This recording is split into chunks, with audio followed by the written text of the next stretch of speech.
Kay tungod lagi no nga wala tay sudan, so nang ko ka ng udlo sa kalibasa dito sa likod sa mong balay, so mo na siya.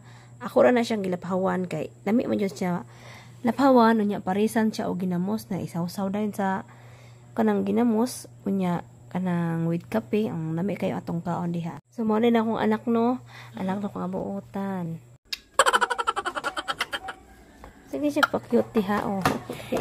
Maapod jud ako na siya sa video, so masagdahan lang na ako kay nalingaw man siya sa iyang gibuhat, so dito tayo mabuhat basta natin anak kanang pasagdahan magtaas at sa pasensya, so ay mabunulan jud nato kay pasaway man kayo, so pero ang anak jud makawala jud sa stress labi nag kanang gikapoy ta, so di aday no nagbukalan ng tubig nga atong pabukalan, so ginulod na nato ang udlot sa kalabasa atong ukayon kay para pod maluto pod siya ba. So kamo diha no nagtan-aw kung na may udlot sa kalibasa unya wala mo isudan, so pwede jud na siya nato isudan kay lami jud na kay siya no, paresa ra na siya ginamos.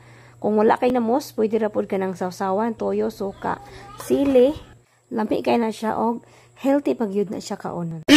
So ato nang gisaon ng ato ang ginamos nga gigama, ihimo na kong ginamos, so kini di akong ginamos nga gigama no. Natingala jud ko ba kay nganong kuan kanang gahi sa kayos tanan, gahi pa sa imong pilok. Amot bitaw kung nganong naingan ana nga pagkaginamos nga purti man yung gahiya.